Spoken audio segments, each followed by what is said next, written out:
So great news to those who are looking to buy a 3-channel dashcam under the price bracket of, guess what, 8,000 rupees.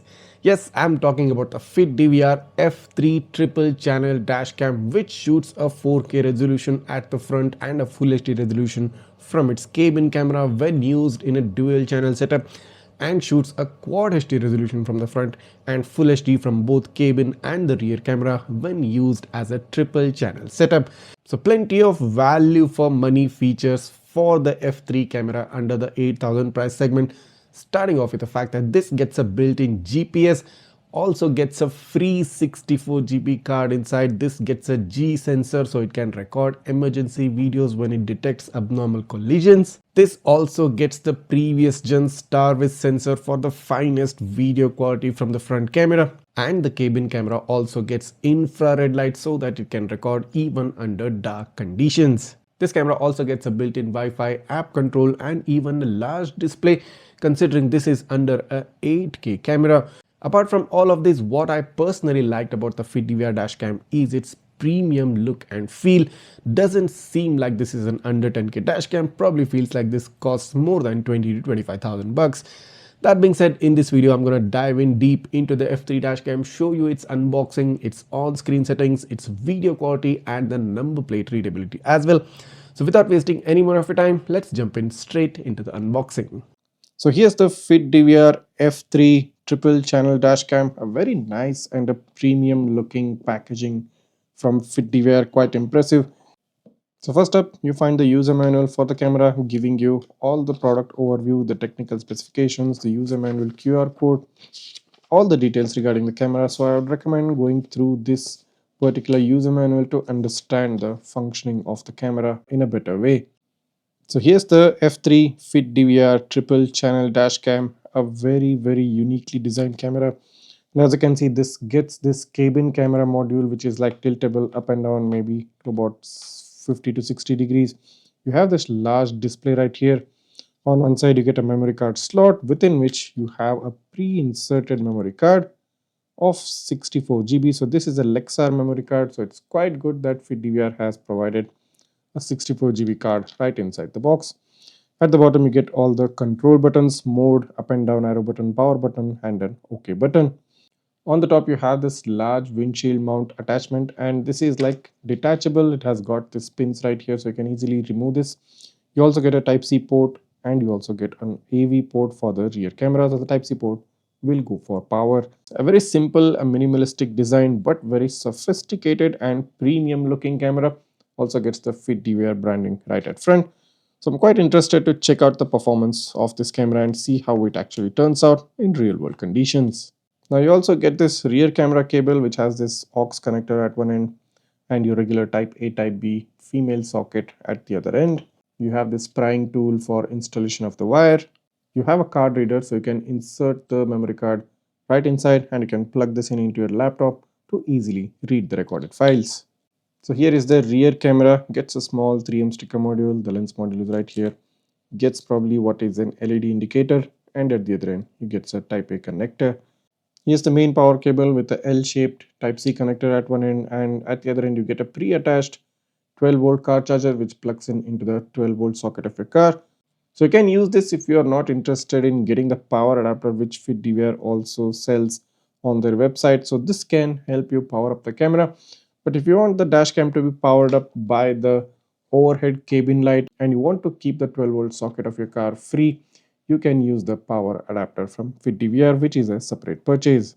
Lastly, they also provided this cable, which is a USB type A to type C, and it's written specifically for FitDVR power adapter USB-C cable.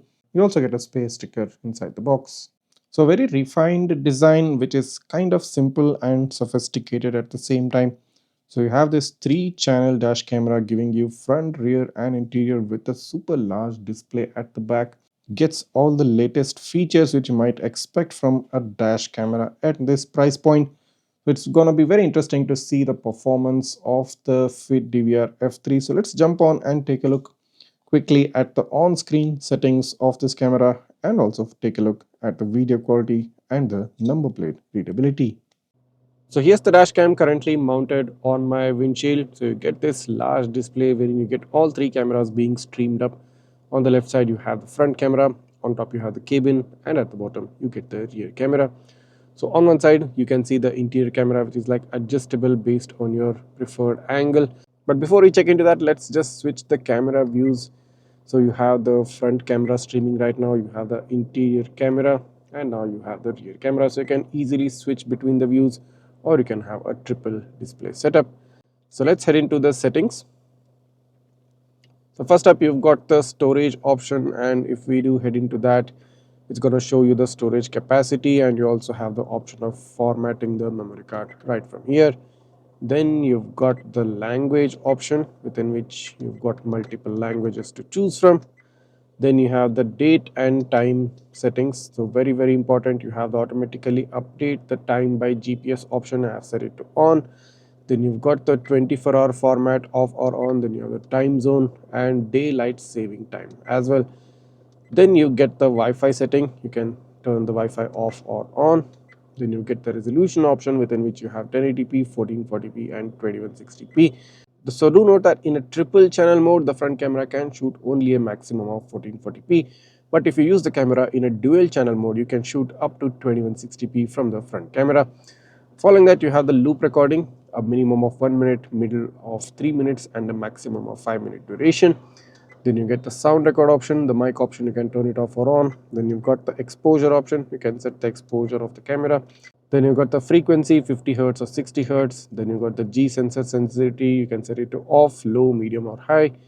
Then you get parking monitoring options, within which you can turn off or turn on the parking mode. You get the monitoring sensitivity of the G sensor to off, low, medium or high. Then you get time-lapse monitoring, within which you can set it to off or 0.5 second, 1 second, 5 second duration as a maximum. Then you get time-lapse recording time. You can set it 12 hours, 24 hours or 72 hours, or you can set it to completely off. Then you have the display mode. You can set it to always on or auto LCD off. Then you have the volume of the device. You can set it to off, low, medium or high.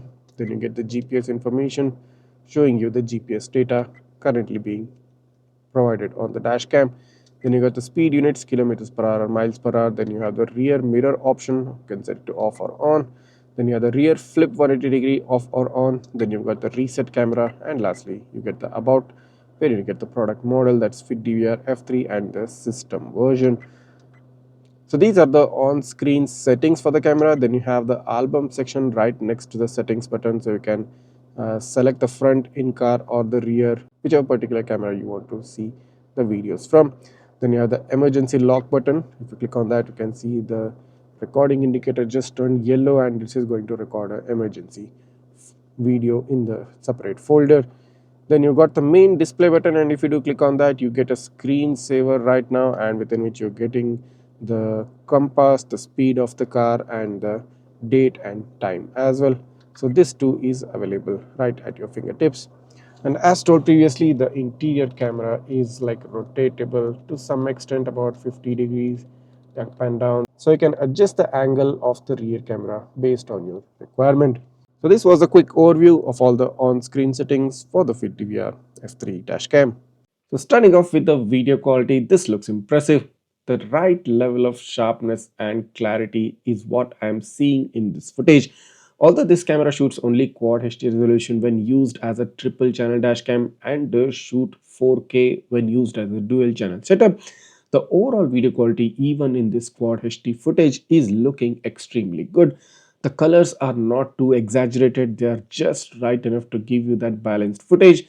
This also shoots at 30 fps, giving you about 14,000 kbps of bitrate with a close to 100 MB per minute of file size.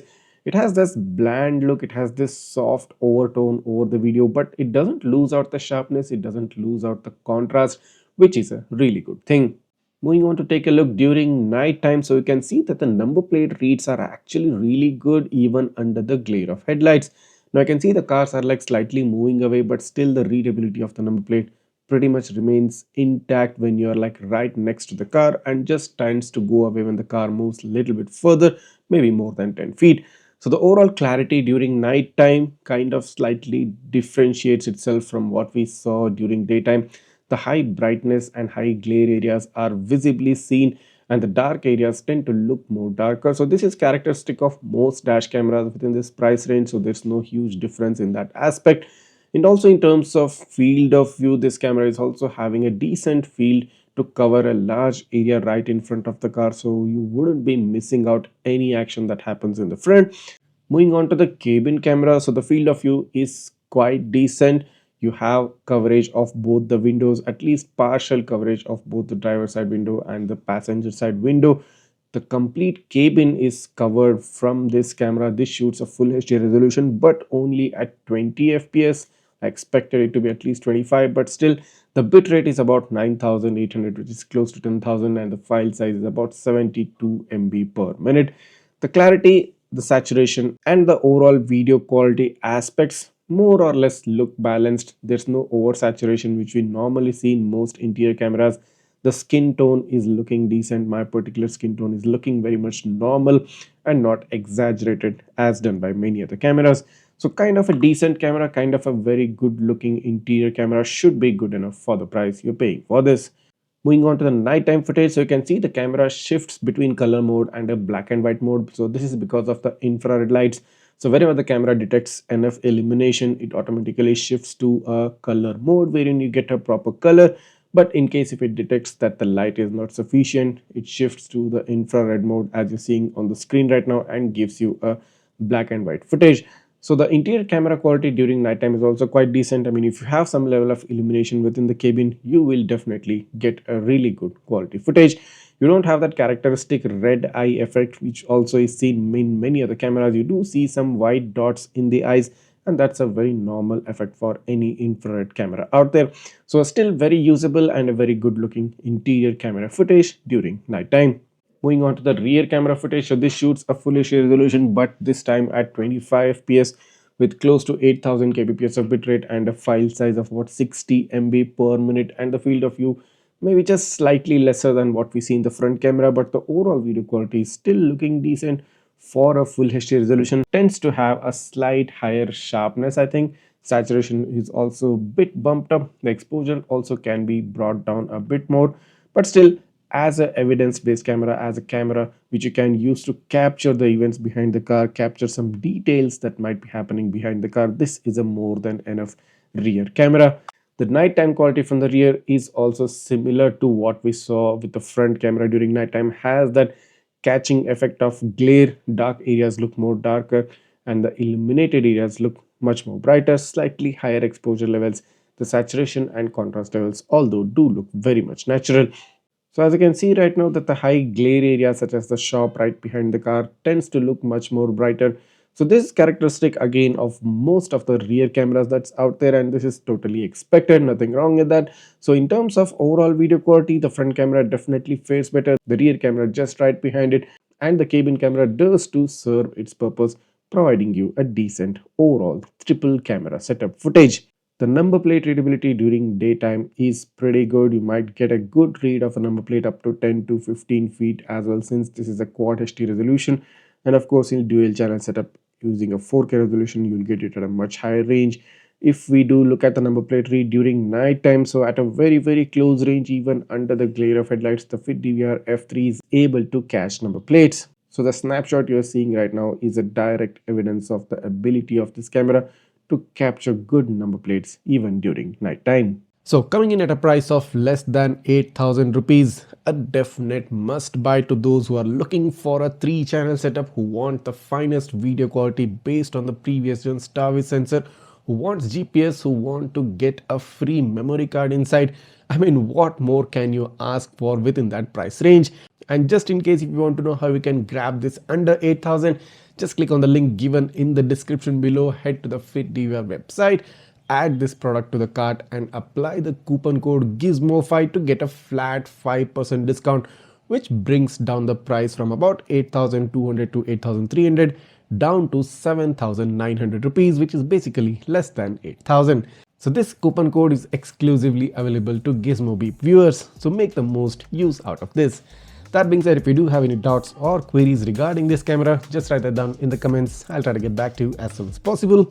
And if this video has helped you out in one or the other way, go ahead, hit that subscribe button of my channel right now, smash that like button and share this video with all your friends who are looking to buy a triple channel setup under 8K. See you in the next one.